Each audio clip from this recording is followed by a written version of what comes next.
결혼에 대한 오늘 마지막 말씀을 나누게 됩니다.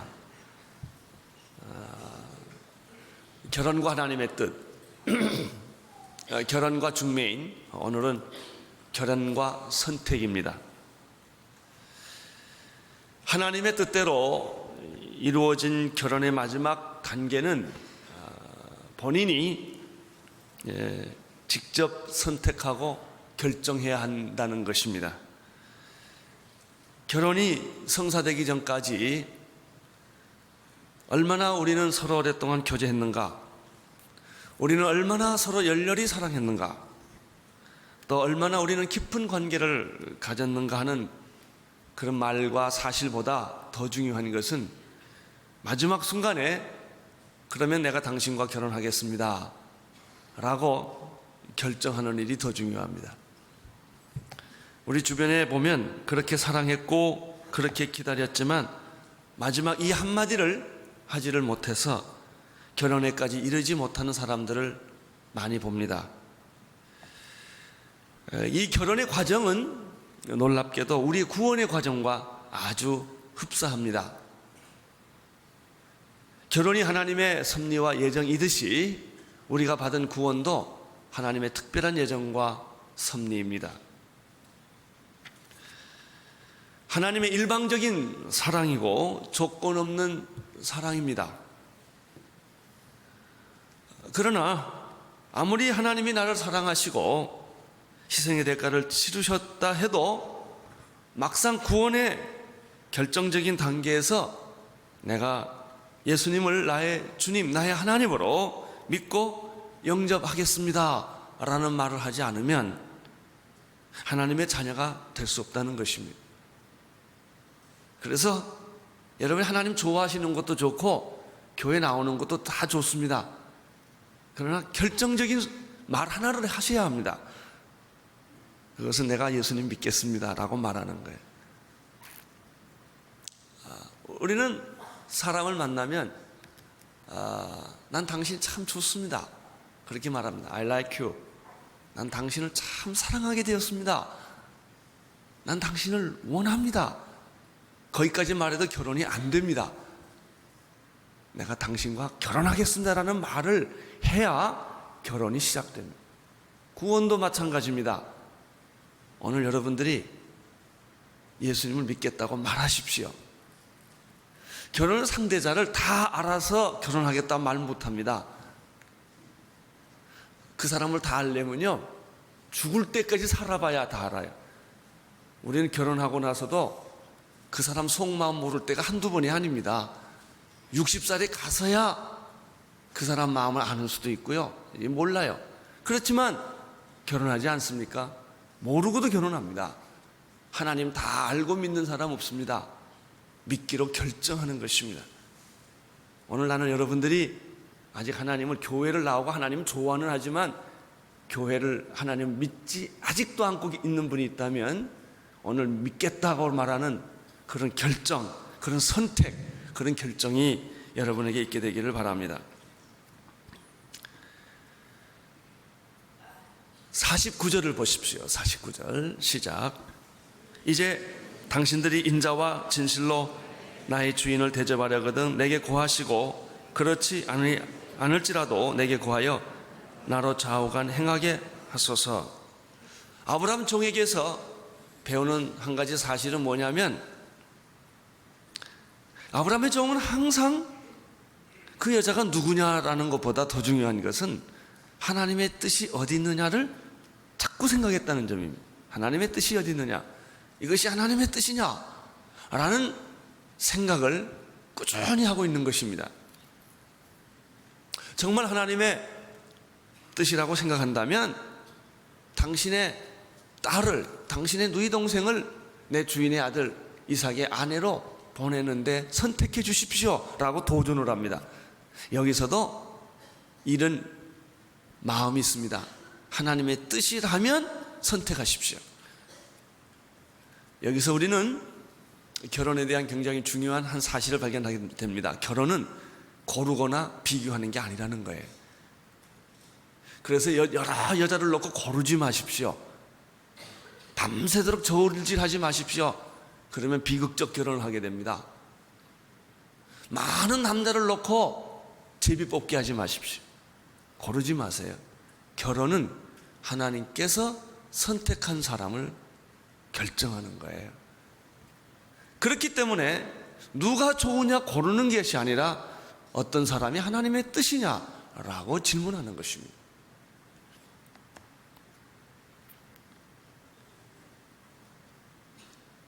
만약에 리브가를 당신 집에서 시집 보내는 것이 하나님의 뜻이 아니라고 생각이 든다면 거절해도 좋습니다. 이렇게 말합니다. 우리는 이 늙은 종에게서 또 하나의 모습을 보게 되는데, 그것은 하나님의 뜻을 추구하는 사람은 비굴하지 않다는 것입니다. 비교하는 사람은 비굴합니다. 하나님의 뜻을 찾는 사람은 아무리 힘들어도 떳떳합니다. 안 돼도 그렇게 속상해하거나 괴로워하지 않습니다. 하나님의 뜻이 아니니까. 그리고 그는 사람에게 아부하지도 않고 아첨하지도 않습니다. 50절을 보십시오. 50절 시작.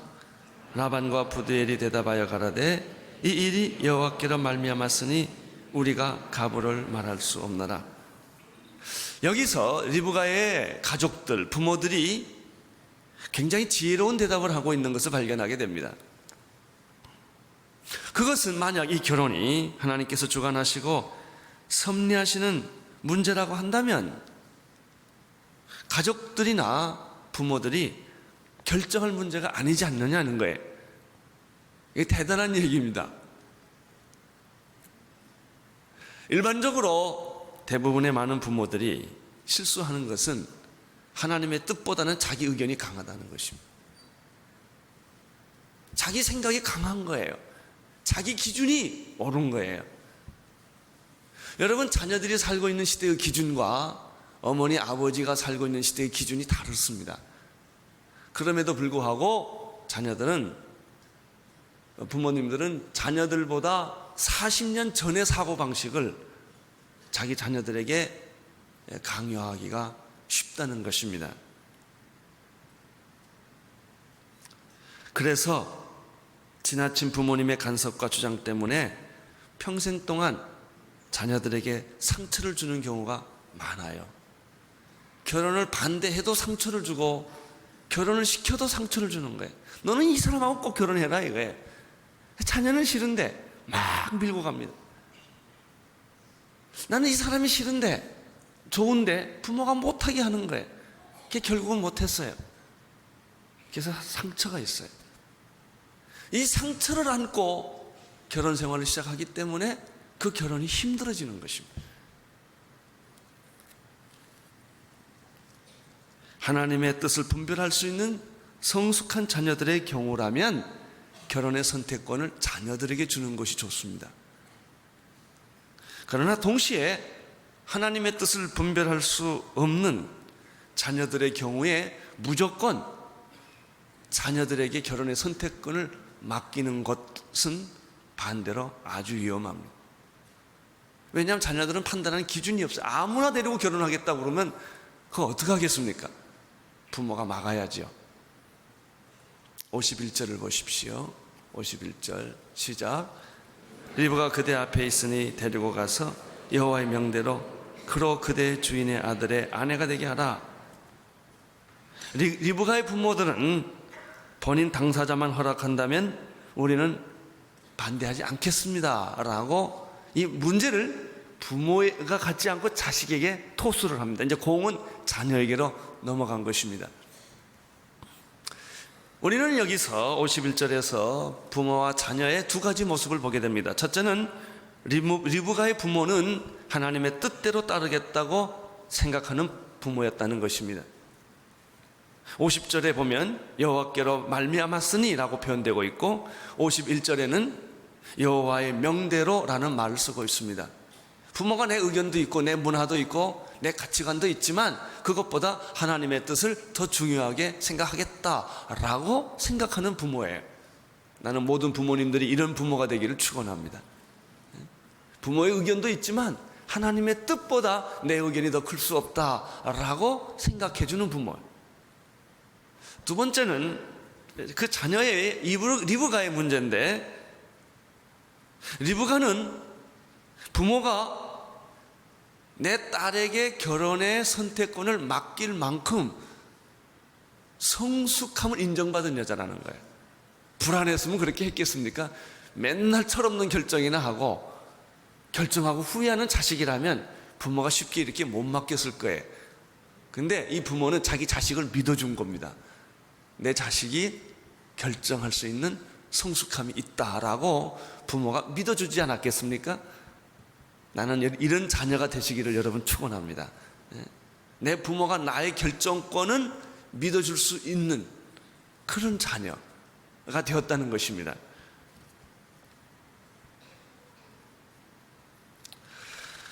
여기서 우리가 발견하는 것이 있습니다.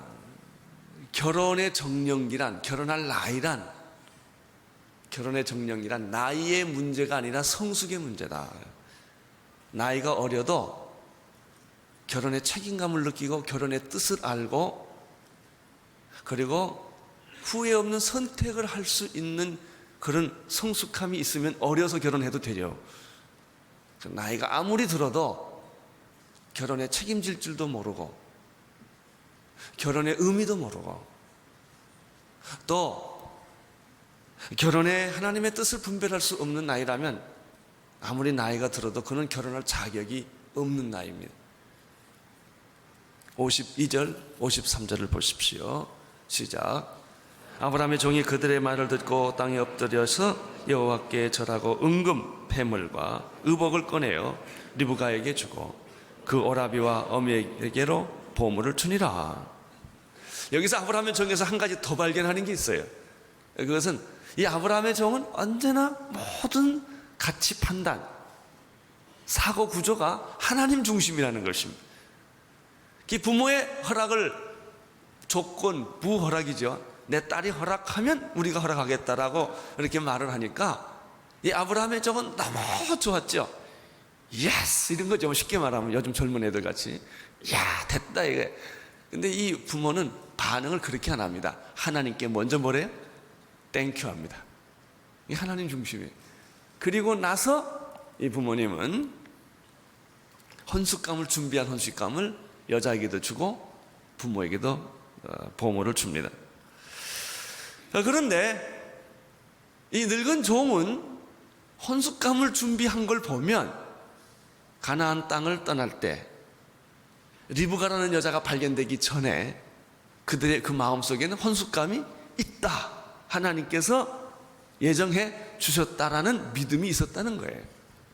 믿음이 있었기 때문에 그는 그 여자가 누군지, 그 여자를 발견할 수 있을지 없을지 모르지만 그 무거운 헌숙감을 다 준비하고 떠났다고 하는 사실입니다. 결혼 전에 이 믿음을 갖는 것이 얼마나 중요한지 아시겠습니까? 예? 하나님이 내 딸의 결혼을 준비하셨다, 하나님이 내 아들의 결혼을 준비해 주셨다라고 믿음을 갖는 거예요. 믿음을. 결혼 전에 믿음이 필요합니다. 구원 전에 믿음이 필요합니다. 사실 결혼만큼 예측하기 어려운 것이 어디 있습니까? 행복하리라고 생각했던 부부가 불행해지는 것을 많이 봤습니다. 우리는 이 부부는 불행할 것 같다 라고 생각했지만 이상하게 잘 살고 행복한 사람도 우리는 많이 봅니다. 그래서 여러분들은 여러분의 자녀의 결혼에 대해서나 여러분의 현재 부부 생활에 대해서도 변하지 않는 한 가지 원칙이 필요합니다. 원칙. 지금이라도 늦지 않습니다. 이 원칙을 지금이라도 가지십시오. 그 원칙이 뭐냐면 하나님은 나를 사랑하시고 나를 위해서 놀라운 계획을 가지고 계셨다라고 믿는 거예요. 믿을 수 있겠습니까? 이 나이에? 아니, 믿으세요. 하나님은 나를 사랑하시고 나를 위해 놀라운 계획을 가지고 계시기 때문에 자기의 독생자 아들 예수 그리스도를 세상에 보내시기까지 하지 않았느냐. 하나님은 나를 여러 사람 중에 한 사람으로 기억하지 않고 나를 하나만 기억하고 계시고 간섭하시고 축복하신다는 사실을 믿고 또 믿으십시오. 그렇게 믿으십시오. 혼자 살아도 괜찮습니다. 혼자 살아도 그렇게 믿고 결혼해도 그렇게 믿으십시오. 여러분이 이 믿음을 계속 가지고 있으면 믿음대로 됩니다. 믿음을 안 가지면 방향 없는 배같이 계속 떠돌아다닙니다. 이 사람도 만나보고 저 사람도 만나보고 방황합니다. 방황. 하나님은 어떤 분은 혼자 살기도 하십니다. 그렇게 그걸 가지고는 얘기하지 마세요. 혼자 사시는 분은 혼자 사셔야 되고 결혼하실 분은 결혼하셔야 돼요. 어떻게 살았던지 간에 중요한 것, 하나님은 날 사랑한다. 하나님은 나에게 관심이 있다. 하나님은 나를 축복하신다. 하나님은 내 생애를 예비하여 주셨다 라고 지금부터 믿기 시작하면 그 열매가 1년, 5년, 10년 후에 꼭 나타난다는 것입니다. 히브리서 11장 1절, 믿음은 바라는 것들의 실상이요 보이지 않는 것의 증거이다. 히브리서 11장 6절, 믿음이 없이는 기쁘시게 못하나니 하나님께 나아가는 자는 반드시 그가 계신 것과 또한 그가 자기를 찾는 자들에게 상 주시는 이심을 믿어야 할지니라. 여러분, 하나님이 여러분을 사랑하십니다. 여러분을 위한 놀라운 계획을 가지고 계십니다. 하나님은 여러분을 축복하기를 원하십니다. 그걸 믿으십시오. 그렇게 믿고 사십시오. 그리고 믿고 기도해 보십시오. 반드시 그런 축복이 여러분에게 임하게 될 것입니다. 54절 보십시오. 시작. 이에 그들 곧 종과 종자들이 먹고 마시고 유숙하고 아침에 일어나서 그가 가로되 나를 보내어 내 주인에게로 돌아가게 하소서. 아브라함 종에게 또 하나 발견하고 있는 거예요. 이 사람은 죽으나 사나 하나님 뜻 생각하고요, 죽으나 사나 주인 생각만 해요. 이런 종을 가지고 있으면 얼마나 좋겠어요. 이런 신실한 종. 여러분, 이분한테 보너스 많이 줘서 이 사람 충성할까요? 이 사람한테 사후 당신의 직업을 내가 다 책임져 주겠고 노후까지 다 책임주겠다는 개런티를 했기 때문에 이 사람이 이렇게 충성할까요? 아니에요. 충성은 그런 것과 다른 거예요. 그냥 충성한 거예요. 부모한테 이 허락을 받으니까 하룻밤을 기다릴 수가 없는 거예요. 이 노인은 나 빨리 주인한테 가겠습니다. 이 기쁜 소식을 내가 전하겠습니다 라고 이야기를 합니다. 그러나 리브가의 가족들이나 오빠나 부모님은 생각이 다르죠. 아니, 지금 결정한 것도 아주 그냥 속이 다 뒤집어질 것 같이 힘이 드는데, 결정해도 열흘 정도는 부모하고 있어야 될 거 아니냐 이게. 그래서 조금 시간을 보내고 이 숨이나 이제 호흡이나 가다듬고 보내야 되지 않겠냐는 게 부모의 생각이었어요. 그럼 맞지 않습니까? 그래서 55절, 56절, 57절을 계속 보면 이런 대화가 나옵니다. 리브가의 오라비와 그 어미가 가로되 소녀로 며칠을 적어도 열흘을 우리와 함께 있게 하라. 그 후에 그가 갈 것이니라. 그 다음 그 사람이 그들에게 이르되 나를 만류치 마소서. 여호와께서 내게 형통한 길을 주셨으니 나를 보내어 내 주인에게로 돌아가게 하소서. 그들이 가로되 우리가 소녀를 불러 그에게 묻으리라. 자, 아브라함의 종의 마음은 리브가의 가족들과 부모들의 마음과는 달랐습니다. 자기는 빨리 가서 주인에게 이걸 보고하고 소식을 알려줘야 된다고 말을 했고, 그 오빠나 부모들은 그 딸과 조금이라도 좀 더 얘기도 나누고 정리를 좀 하고 싶은 일들이 많이 있었습니다.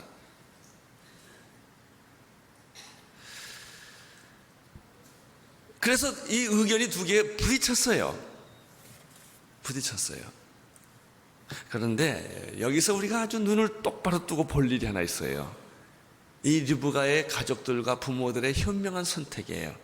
이것도 우리끼리 싸우지 말고 누구한테 맡기십시다. 본인한테 맡깁시다 이랬습니다. 본인한테 맡깁시다. 우리는 실제로 이런 경험이 많습니다. 이제 어떤 남자와 어떤 여자가 중매를 했던 연애를 했던 결혼이 하기로 결정을 했습니다. 그 후부터가 문제입니다. 결혼하기로 결정을 했는데 사소한 문제들 때문에 서로 상처받고 상처 준다는 거예요. 예를 들면 결혼 날짜 언제 잡을 거냐? 난 토요일 날 잡아야 되겠다. 이쪽 집은 아니다. 금요일 날 하자. 다 우리 가정 사정이나 뭐 여러 가지 사정 때문에 안 된다는 것입니다. 또 사주팔자 보니까 그날은 안 된다는 거예요. 결혼식장은 교회에서 할 거냐 호텔에서 할 거냐? 우리 손님들은 다 호텔이 필요하다. 아니다. 우리는 예수 믿기 때문에 교회에서 해야 된다. 이런 문제 가지고 이제 얘기하기 시작을 합니다.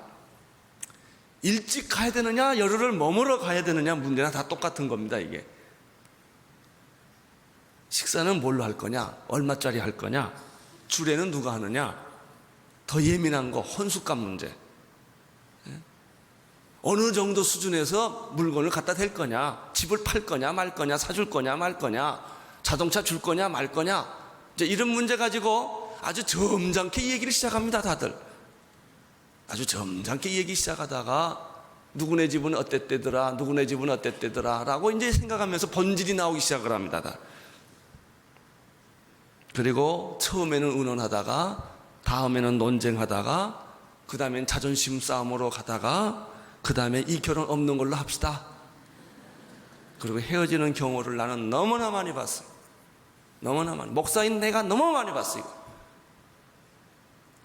이 사람들은 궁극적으로 사랑하는 사람들이 아니에요. 사랑하는 사람도 아니고 하나님의 뜻을 따르는 사람도 아니라는 사실을 저는 본 거예요. 그렇기 때문에 그런 사소한 문제들 때문에 쉽게 상처받고 상처 주고 헤어지는 걸 저는 많이 봤어요. 내가 결혼식에 해놓기로 했다가도 안 되는 경우가 많아요. 여기서 배워야 할 점은 뭐예요? 결혼의 본질은 사라지고 결혼의 주변 문제가 심각해진 것이라는 것입니다. 여러분, 이런 경우에 해답은 하나입니다. 당사자에게 맡겨야 합니다. 본인에게.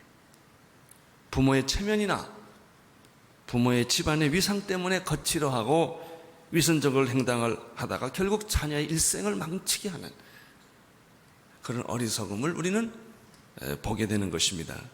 58절을 보십시오. 시작. 리브가가 불러 그에게 이르되 내가 이 사람과 함께 가려느냐?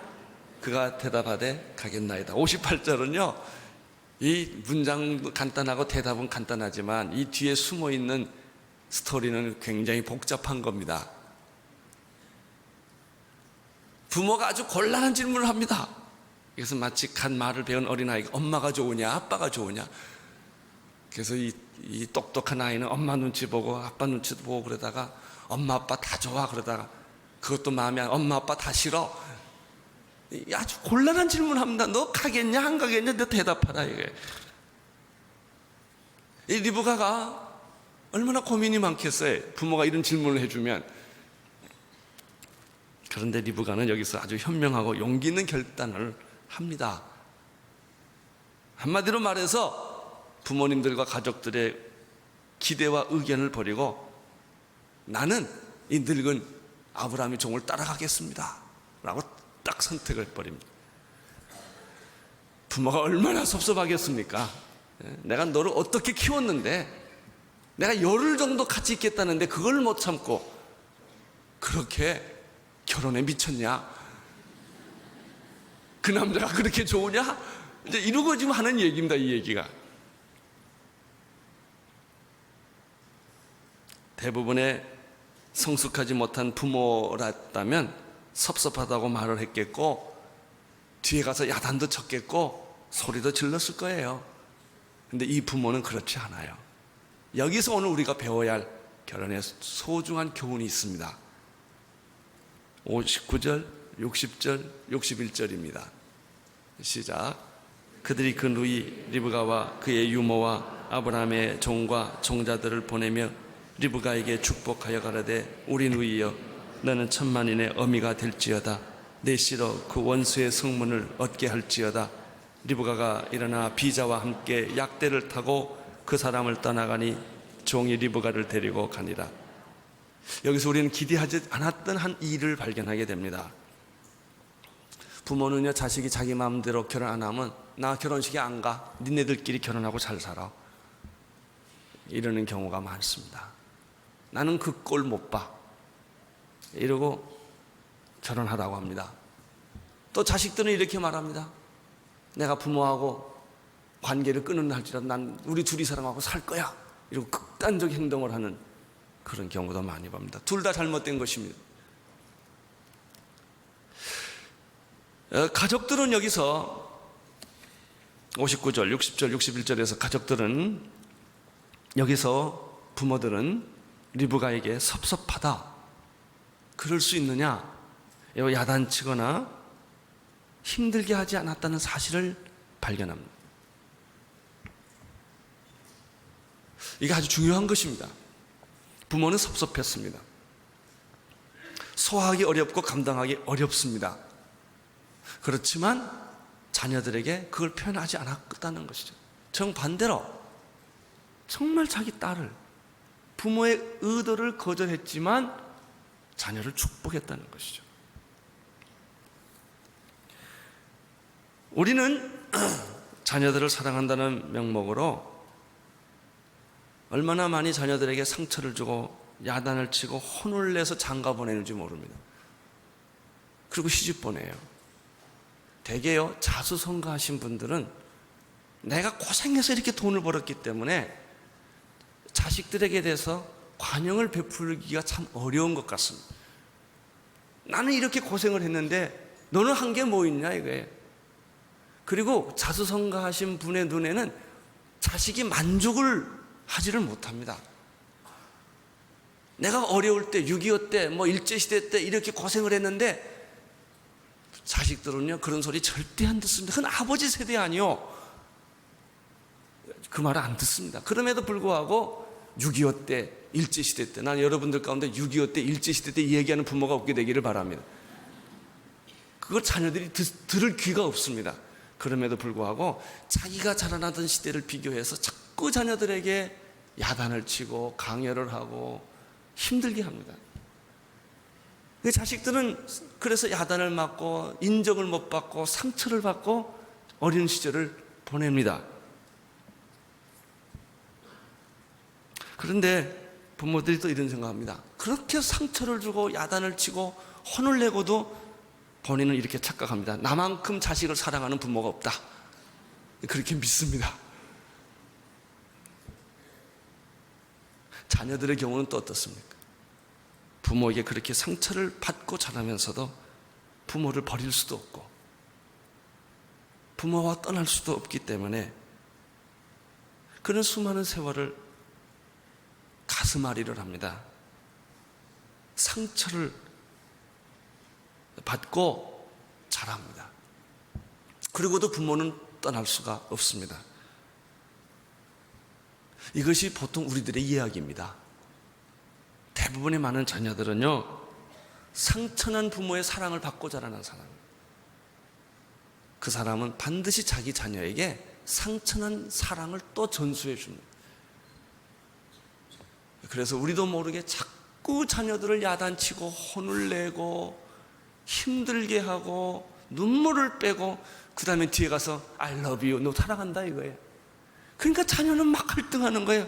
어떤 때 날 죽이려고 그런 것 같고, 어떤 때 날 사랑한다 그리고, 그 다음 날은 날 또 혼내고, 그 다음에 또 돈 집어주고. 그러니까 자녀가 그냥 소화할 수 없는 나이에 막 갈등하는 거예요. 그래서 어른이 돼요. 자기도 아기를 낳아요. 똑같이 자기 자녀에게 똑같이 하는 거예요. 리브가의 부모를 보십시오. 그는 리브가가 부모의 마음에 맞지 않는 선택을 했지만 존경을 해줍니다. 아브라함의 종과 함께 떠나라 라고 허락합니다. 그리고 그냥 왜 허락도 안 입고 온 허락 있잖아요. 그래 가, 이게 아니고 정말 잘 가, 정말 잘 가. 그리고 축복하고 또 축복하는 거예요. 나의 누이여 천만인의 어미가 될지어다. 너는 하나님으로부터 축복을 받을지어다. 이렇게 하고 보내는 것을 볼 수가 있습니다. 여러분, 오늘 우리가 비록 부모에게 상처를 받고 자랐다 할지라도 여러분의 자녀들에게 특별한 경우가 아니고서는 잘못을 지적하거나 상처를 주지 말고, 그가 잘못되고 미숙한 결정을 했다 하더라도 받아주고 인정하고 축복해야 합니다. 특별히 그가 잘못된 선택을 해서 실수를 했을 때 더욱 필요합니다. 여러분, 부모의 축복과 인정을 받지 않고 자라난 자녀는 세상에 나가서 다른 사람과 살 때 그 상처가 계속됩니다. 가정에서 인정받아야 합니다. 가정에서 축복받아야 합니다. 여러분, 대학교 1년, 2년 늦게 가는 게 뭐가 그렇게 대수롭습니까? 공부 못한다고 너무 상처 주지 마세요. 그래, 1년 좀 쉬었다 가라. 그래, 1년 늦게 가면 뭐 잘못된 거냐? 이렇게 말할 수 있을 정도로 공부 못하는 자식에 대해서도 부모는 관용을 해야 돼요. 건강하지 못한 자녀, 너는 어떻게 그렇게 건강하지 못하고 야단치지 마세요. 아픈 것도 억울해 죽겠는데 건강하지 못하다고 야단치면 이 자녀는 어디로 가겠어? 그가 젊은 날 사춘기 때 실수를 했어요. 여러분, 결혼 좀 늦게 하고 학교 좀 늦게 가고 원하는 직장을 안 간 것이 뭐 그렇게 중요합니까? 부모에게 자녀가 상처만 안 받으면 이 자녀는 다시 회복할 수 있어요. 회복하고 건강하게 승리하며 자랄 수 있다는 것입니다. 이제 아브라함의 종을 따라간 리브가는 드디어 한 번도 만나본 일이 없는 이삭을 만나게 됩니다. 이삭도 굉장히 고민을 많이 했던 것 같아요. 오늘 성경 보니까 길거리에서 밖에 나와서 묵상하고 있었다고 그랬어요. 진짜 내 신부감은 어느 것일까? 그런데 멀리서 말을 타고 자기 종과 한 여자가 오는 것을 발견하고 이제 이삭은 리브가를 맞이합니다. 리브가도 처음 보는 남자를 이제 대면하게 됩니다. 67절 보십시오. 시작. 이삭이 리브가를 인하여 모친 사랑의 장막으로 드리고 그를 취하여 아내를 삼고 사랑하였으니 이삭이 모친 상사후에 위로를 얻었다. 이렇게 해서 아름다운 만남, 결혼의 골인이 이루어집니다. 나는 여러분의 자녀에게 이런 축복이 있게 되기를 바라고요. 또 여러분의 결혼 자체가 이미 오랜 세월을 살아오셨지만 그런 축복이 되기를 바라고, 축복은 축복을 낳는 것입니다. 상처는 상처를 낳습니다. 자녀들에게 상처 주지 마십시오. 야단치지 마십시오. 자녀란 인간의 본질은 죄를 짓는 거고요, 하나님의 본질은 용서하는 거고요, 자녀의 본질은 항상 반항하는 거고요, 부모의 본질은 항상 받아들이는 것입니다.